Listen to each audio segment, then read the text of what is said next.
Hello, good morning po mga kabaro. Ako po pala si JR Flores, Oiler.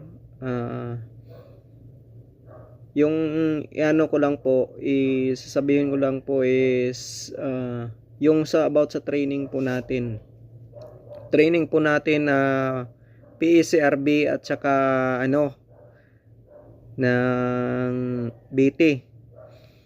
Kung nag-training man po kayo, tapos nag-training po kayo ng refresher ng BT at saka PECRB, tapos hindi po ninyo napa COP kaagad, tapos yung dati nyong COP is expire na, magpo full course na po kayo. Yun po yung ko ngayon.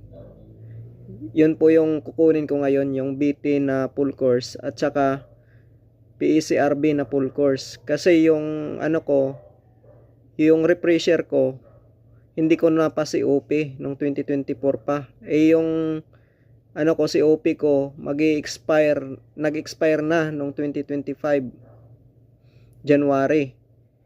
Tapos yung PECRB ko nag-expire na rin yung 2024 pa. Hindi ko po na pa COP yung new na BT refresher ko at PECRB refresher ko. Kaya ngayon magpo full course na po ako kasi expire na po yung COP ko na dati.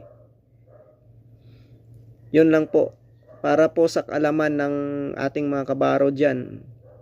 Dapat po pag nag-training kayo ng PECRB at saka BT na refresher, ipasi-COP nyo po kaagad para hindi po kayo maging kagaya ko na ma-full course na po. Naging full course na po yung kukunin ko kasi hindi ko po napasi-COP yung kinuha ko na refresher course. Tapos na-expire na po yung COP ko. Yun lang po, salamat.